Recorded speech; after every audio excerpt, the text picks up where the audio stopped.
And welcome to our latest installment of Today and Tomorrow in Scottsdale with Don Henniger. I'm Don, and joining me as always is my podcast partner, Kevin Maxwell. Hey, Don. How are you? Kevin, I'm fantastic. You know, Kevin, we've got an excellent guest today. He's a man with a deep passion for our city. He served on city boards. He's been involved in nonprofits that serve our community. He's an all-around leader. And he's being honored in a few days with a big award from Scottsdale Leadership. Who do you think that is, Kevin? I don't know.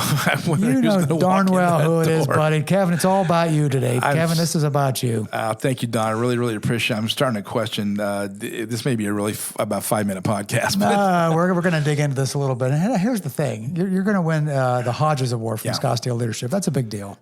I'm honored and thrilled. I'm standing on the shoulders of giants and my personal heroes. You are. It's well recognized. And that's why we're going to talk to you today, because we've done 106 podcasts now, and we've had super guests on all of them. Yeah. And there's few of them that have actually matched your community involvement. Yeah, maybe. You know? I don't know. Yeah. I mean, I do a lot of stuff, but, I'm very fortunate that I have the capacity to do this. I was talking to somebody the other day. Bronwyn and I were not fortunate to have children.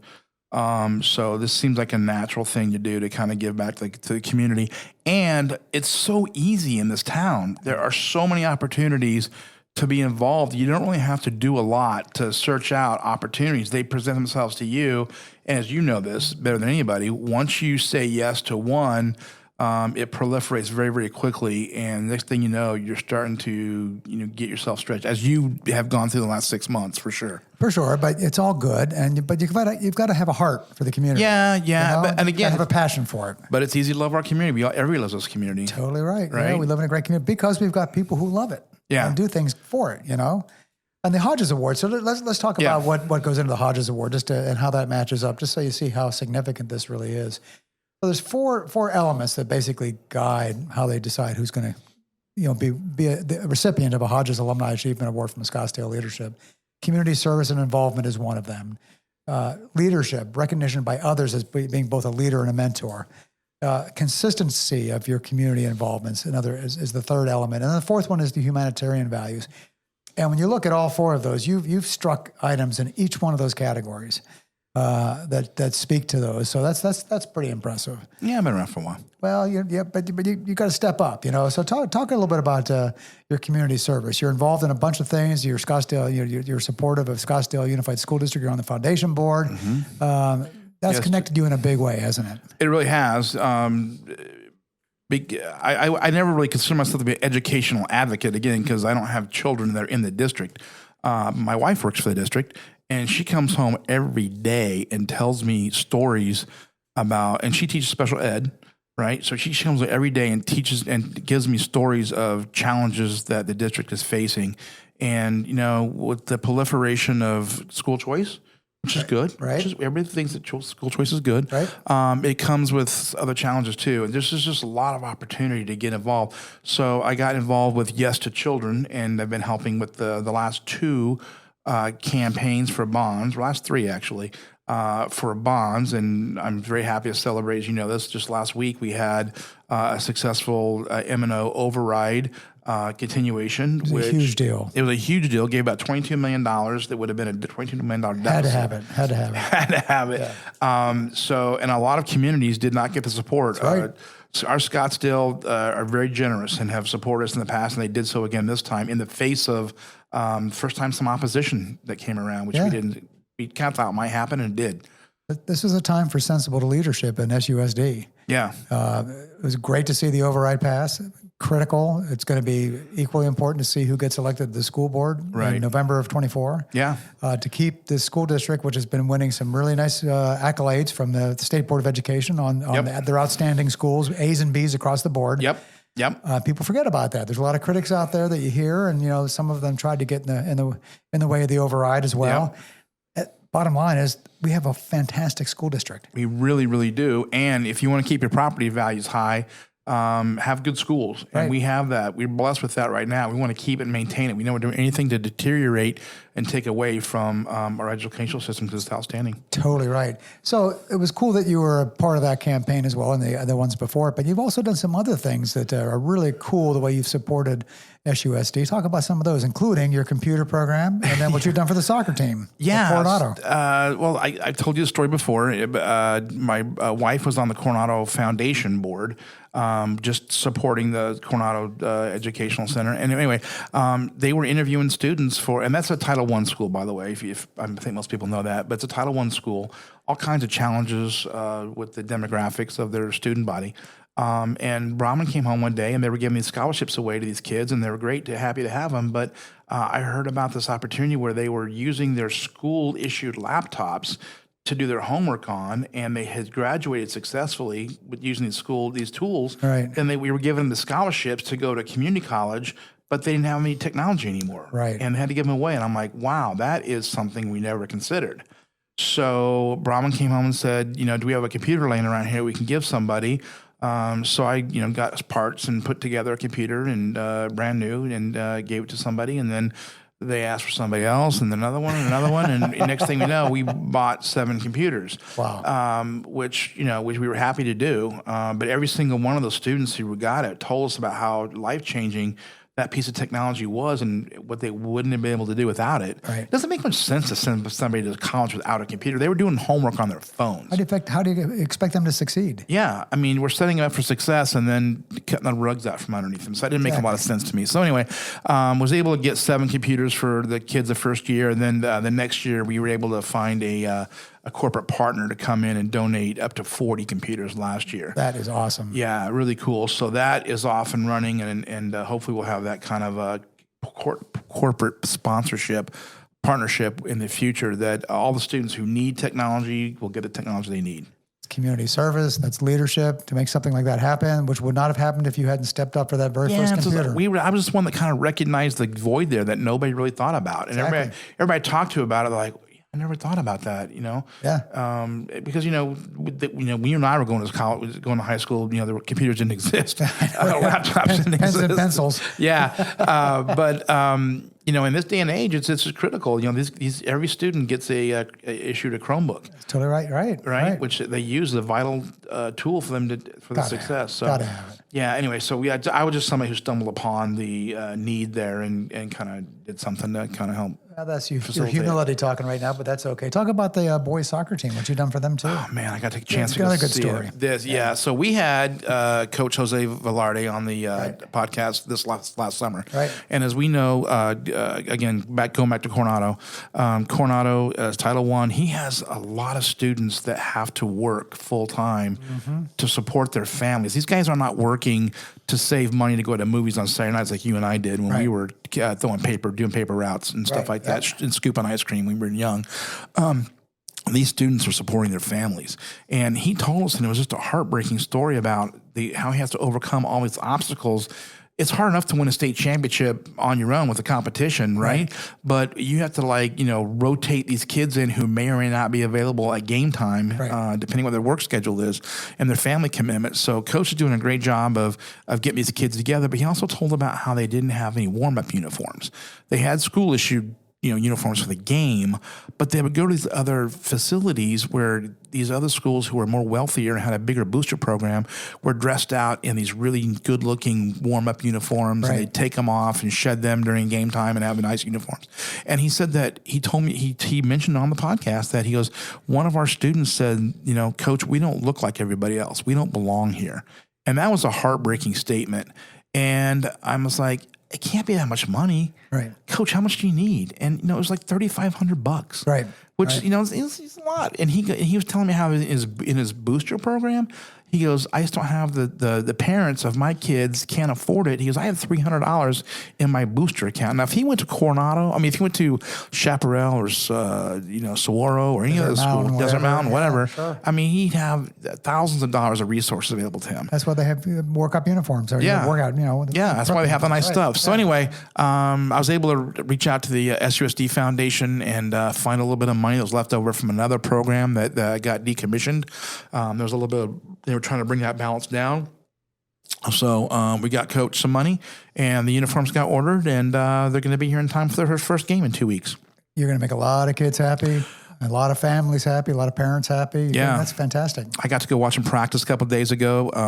Coach has got a good team this year, and I'm looking forward to supporting him. Yeah, they always have an outstanding team, right? Yeah. That's sort of the ironic part. They got a fantastic team. Now they're going to look the part too. Yeah, that's right. That's what's important. And have the pride that goes with that. So you've had some time on a bunch of different city task force and boards, and including time on the airport commission. Yeah. Talk about what that was like. Oh boy, the airport. My father grew up in the airport business. I'm not a pilot, but I am what I call an aviation enthusiast. I like historical airplanes, so aviation's always been in my soul. And when I graduated Scottsdale Leadership, they talked about your next step naturally is to serve on a board or commission.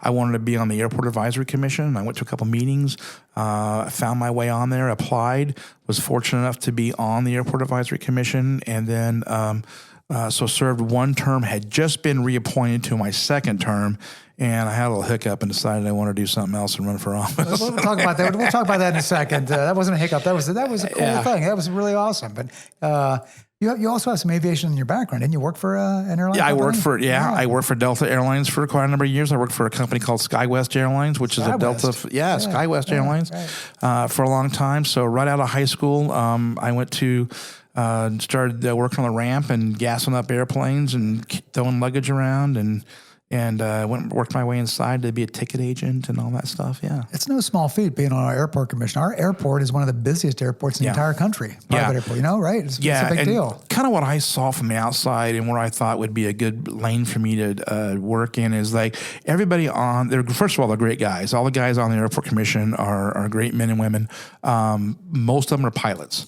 And pilots see the world in a particular view through a lens, right? Yeah. And I thought, my opportunity is going to be come here. I can speak the language of a pilot, so I know not all the regulations, but I know the FARs and things like that you need to know to be an effective airport commissioner. But I'm also consider myself a business person and a local resident. So I think I bring a different lens. Especially community outreach. I really, really wanted to work and got as much as I could in my short term there was to get the community involved. And there's lots. We've had talked about airport and always on here before, right? Yeah, sure. And I think you kind of know my particular slant on that. I do. Yeah. I know. I recognize it's a big problem, but I look at it differently than other people do. Well, you have more of an expert look at that. It's not just a one single issue view of that. There's a multi-issue situation out there. It's a difficult problem to solve. Yeah. So I was very proud to do that, and I enjoyed my time on the airport commission. I tried to get back on the airport commission. Right now, it's on an opening. It's hard because there's so many people trying to get on the airport commission. Right? So we'll see what the future holds. It's probably in your future. Yeah. So you mentioned you got off the airport commission because you decided to run for city council. Yeah. I think it's cool that you ran for city council. I don't care if you didn't win. I think it's just the idea of being active, doing the work, having the commitment, and I was with you. I saw you. Yeah, I know you did. You helped the whole out. way, man. You were very influential. You served on my little kitchen cabinet, and it was very important to me as we did that. I just looking back on it now, I really made the decision to run like about a year and a half before, and I was kind of locked in and focused on that. And as we got closer to the election, there were some red flags popped up, and I kind of ignored them really because I was just so laser focused on what I wanted to do. Now looking back on it now, 3 years later, I don't have any regrets because I had fun, and it was the conversations I had with the community were so valuable to me, and I enjoyed those, and I learned a lot. But it was COVID. Right? During COVID. That's right. Yeah. Was what made it a little bit difficult. Really difficult. And sure. I wished I would have accomplished a few more things before I did that. So I don't know. I don't regret it, but looking back on it now, it probably wasn't the right time. Well, it may be true, but you gave it everything. I watched you. Yeah. You worked your butt off. There's no question about that. So you were all in. So it wasn't like you sort of, just kind of, what the heck? No, you were all into this thing, man. So you went at it hard. Yeah. I guess the thing I'm kind of hung up on is I kept telling myself as we were approaching the date to go, no go, I got a new job. Yeah, you did. That's right. And I got a new job, and it was a job that was going to require a lot of education on my part. And I told myself, if I get the new job, I won't run for council. If I don't get the new job, I'll run for council.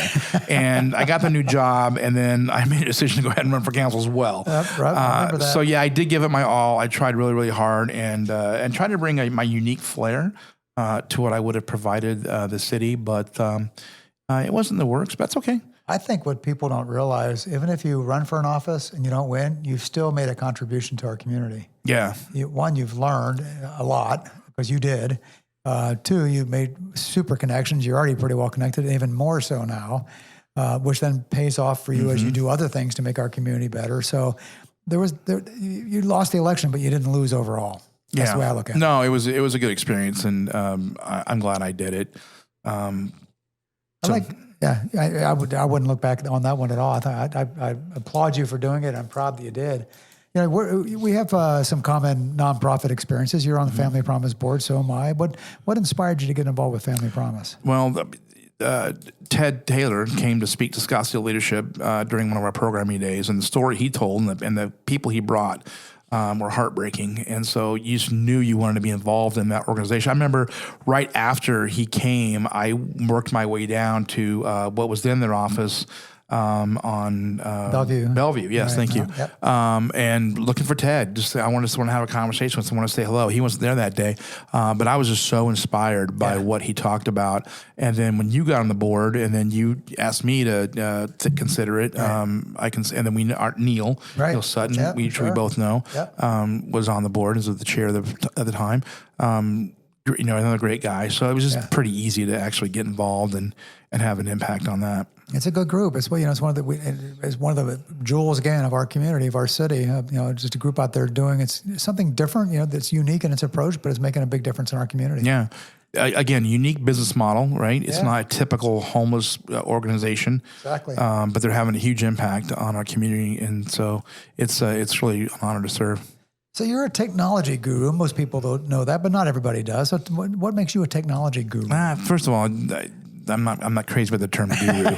You can call me a enthusiast or whatever. Let's go with that. You're a technology enthusiast. Yeah. What makes you a technology enthusiast? I don't know. I just I didn't go to school for that. I was but went to ASU, right? I graduated from ASU. Yeah, there you go. Of course, I went to the University of Utah. I'm not going to talk about that. Yeah, that's right. Actually, that's pretty cool. Utah's pretty cool. Yeah, no, but I was a musician anyway. Yeah. But I just.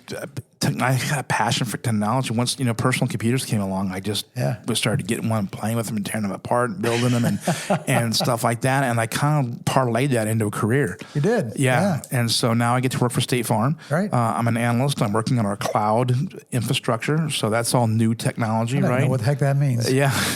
So we're So you've heard the AWS commercials, right? Yeah, sure. So AWS offers a cloud platform, and many businesses are taking advantage of that. So I have a certification from Amazon that certifies me as somebody who's supposed to know what they're talking about. I remember when you got that. Yeah, that you was remember? A big Because I'll tell you why you remember that. Because you were the first person I called when I came out of that test. Is that right? That certification test was kind of difficult and a little bit, It's like taking a bar exam or something. Kind of, and it's in technology, and it's kind of a big deal. I was pretty nervous, and when I hit that button and got my score and passed, and Amazon recognized me and sent me my little certificate, and then I got to put on my LinkedIn resume and all that stuff, and it really opened up some doors for me, and you were very supportive of that, so you were one of my first calls. I remember it. Well, that might have been one of the tickets you got into State Farm with too, right? It is. Well, yeah it is, because, they were growing in that, and they needed people, so it one led to the other. I think it's pretty cool that you just had technology as an interest, and all of a sudden you grew it into a career. That's pretty cool. I kind of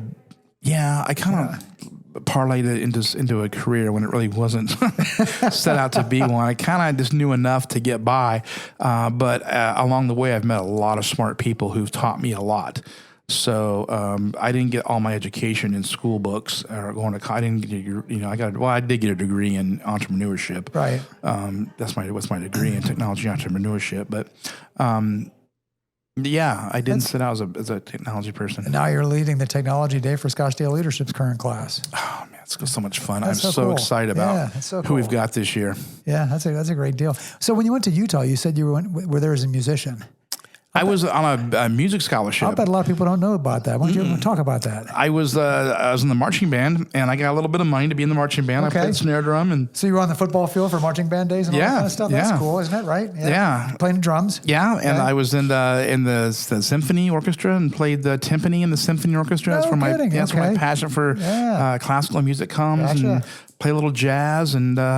Was working some little gigs, in Utah, playing some show tunes and working some little theaters and stuff. And, so it was kind of cool. Made a little bit of money, but really, I realized I wasn't going to be a musician because there's a lot of good talent out there. Well, of course there is, but it must have been a lot of fun. Oh, it was a lot of fun. I got to go to Disneyland and play there and stuff like that. So it's got to be pretty cool playing on the marching band, walking on the field during a big football game, like a big school like Utah. We played at like Denver Bronco games and stuff like that. Yeah. So that was kind of fun. Yeah. That's pretty. And you still bang the drums now? Yeah, I got back into it. You know. My wife, Brahman, again, she, if you hadn't read the story, we were on Charo Ride, and I think you probably heard the story because you're my good friend. That's okay, go ahead. We were at the Charo Ride a couple of years ago, and I hadn't played drums in 25 years, haven't touched a stick. And the band was playing. They had a band, the house band was playing some cover tunes, and people were dancing and stuff. And I got to talking to the drummer outside on a smoke break, and in between sets, and I kind of talked my way into letting me sit in. And I was nervous because I hadn't played in 20 years, and but it all came back, and we played an easy tune. That helps. That helps. Yeah. So, but they were a really, really good band, and we played a Leonard Skinner, Sweet Home Alabama. Great song. And great tune. Everybody knows that one. And Brahm and I was just having a ball. No kidding. And it all came back and fell together. And I got off the stage, and Brahman came up to me. She goes, I've known you 10 years. I've never seen you smile like that before. Great. Yeah. And she goes, I'm cleaning out my office, and we're getting you a drum set. Which you guys did. And and so I've been playing a little bit and making some videos and just having a ball. Brahman's still happy she got you the drums? Sometimes. Yeah, not all the time. Yeah, sometimes, she'll threaten to she tells me how much real estate, because I have I work out of the house. Right. So I have an office in the house, and then I have the drums room. Right. And then, the living room, of course. And anyway, so she always talks about how many rooms I occupy versus how many rooms she occupies. Seems like you're taking over. That's okay, as long as you're not playing the drums at 2:00 in the morning. No. And I got the electronic drums where you can put the headset on and not hear. Yeah, so that works right well. Yeah. So I wanted to ask you about AI. We've been talking about AI a lot. Get back to technology for a second, because you've been studying that a lot. So good or bad, AI? Overall good. Overall good. Yeah, overall good. Okay. I think the opportunities that AI presents itself are going to be limitless, and our world is rapidly changing and will change quickly because of AI. Are there some cautionary things to think about? Absolutely. Should we be thinking about them? You bet. And I think the government is doing a really good job of not stifling innovation and letting this technology go where it needs to go, but also putting in some guardrails and safeguards. Not to get political, but the president just came out with a new executive order a couple weeks ago about AI, and he had a task force that he assembled that gave him input on that, and it is a good job of starting to rein it in a little bit, but still letting the innovation happen. So I think it's good. I fool around with ChatGPT a lot. Do you? It's amazing what it can do. What would that have done to you as a journalist back in your day? Well, that would raise a lot of good questions. I mean, here's an example. When we do our podcast, right? If I'm running tight and don't have a lot of time to create my own questions for a podcast, I'll pop a couple of prompts in ChatGPT, and all of a sudden I got 100 questions. Really? And of which 10 are probably good. Really? I'm sure. It's yeah. pretty cool. And it pops out in 2 seconds. So you used the right terminology just now. You said prompt. Oh, is that right? Yeah. I didn't know that, but okay. So but that's the power, right? Is how the input you give to ChatGPT will dictate the output you get. So you have to ask very specific questions and they're called prompts. And you did a good job of identifying the word prompt. And that's a new technology. That's a new job capability that's going to be around in the future. We're already starting to see it now. If you go to LinkedIn right now, you can search for a prompt engineer. And that is somebody who feeds these AI models questions and gets output based on it. And it's a very specific thing you have to be able to do. So prompt engineer is a new job that we it will come about because of AI that doesn't exist 6 months ago. That's really interesting. Yeah. You talk about life as a journalist. You know, I began my newspaper days before we had Google. Yeah. And Google, you know, which came around toward the latter part of my career, it would have been an amazing thing to have early on when I was just doing basic reporting. Yeah. You know, now you throw the whole idea of AI coming on top of that. It's like that, to your point, good and bad. A lot of good stuff that can come with that in terms of research and cutting you some time to get things done. But you got to be a little careful about what the guardrails look like too. Yeah. I think almost when you hear talking about AI, they always say it's going to definitely displace some jobs. Yeah. But then it'll create new jobs like the prompt engineers talked about that didn't exist before. So, and the hope is that it will create no more new opportunities than jobs it will displace. Good chance it'll do that for sure. Yeah. So one of the things that you and I have enjoyed over these past 105 episodes of this podcast is that we've been able to shine a light on the city with good things. It's all been positive, upbeat, people doing amazing work in our city. You're certainly one of them. Let's end on talking a little bit about what we think about the city. Okay. What are you most proud of when you think about living in Scottsdale? I'll say the diversity of opportunities that there are here. I mean, we have great parks, we have great recreation, we have great entertainment, we have great restaurants, we have great nightlife. It's just an abundance of great things that we have. Our facilities are wonderful. Our Scottsdale Center for the Arts is great, and then now they got 2 brand new outdoor venues, which are going to bring a whole new level of opportunity for us. Amazing. Everywhere I turn around, it's great. I mean, our school districts are great. We talked about it earlier, but I'm just impressed with every time I meet somebody. Experience Scottsdale. I mean, every single person that works there is top notch. Absolutely. So I just think our diversity of opportunities and quality of stuff is great. How about you? Well, I'm with you. I would focus on people as well. You know, people who really care about and love the community and get it. But the quality of our services, the things we take for granted in Scottsdale, are things we don't even know we would miss them if you live in some other cities that don't have the outstanding services and the high quality of life that we enjoy here. Yeah, and we forget about that. And what drives me nuts sometimes is you get people who are criticizing, Scottsdale is just running in the wrong way, running in the wrong direction. No, it's not. I feel that way sometimes, right? I mean, I'll read a couple, news stories back to back, and I'll start to think, what's happening to our community? Right. And then right behind that, I'll read another great story of, like somebody we had on the podcast, a couple weeks ago, and I'll go, okay, all right, no, there's a lot of great things coming here. And it makes me excited to live here. Nothing's perfect, but this is pretty darn close. Yeah, it really is. And what the other thing about living in Scottsdale is that we're in a big metropolitan area, right? So we can go to the professional football games. We have the Diamondbacks. We have those kind of amenities here, right in our doorsteps. Yep. But don't you feel like Scottsdale's a small little town sometimes? It's the smallest big town or the biggest small town. Sometimes I can't tell, right? I mean, it really is a community where you see people out in the streets and you can say hi to them, and it feels like Midwest America. But here we are nestled up against a major metropolitan city. It's the best of both worlds. It absolutely is. Yeah. So in a couple of days, we're going to see you on stage at the Hodges Award. Yeah. I'll be there to cheer you on, Thank you, I know buddy. you'll have a lot of friends there as well. Yeah. And congratulations to that, Kevin. That's going to be a great day for you, and it's an award that you most certainly deserve. And we're just real proud of you, buddy. I'll be pinching myself between now and then to see if I wake up. But I'm just looking at people who won that award before, right? I mean, Raul Zubia and Marion Kelly and all those people. I mean, outstanding. They're legends. Well, you're there with them, man. You're standing by shoulder to shoulder. So congratulations. And one thing I want to mention, I want to thank Prescott Smith, our buddy Prescott Smith. Yeah, Prescott, sure. He nominated me. Nice. Yeah, and he was the one that nominated me, and I appreciate his support and nomination. You have to be nominated for this first. Yeah. And if you never get, there's a lot of people probably don't get nominated who deserve this award, right? Yeah. So we need to reach those people out and find them and make sure that they're recognized in the future. But no, Prescott Smith nominated me, and I appreciate that. We've been good friends for a long time. I remember the very first time I met Prescott Smith was when I was in Scottsdale Leadership. It was like our third day, class day.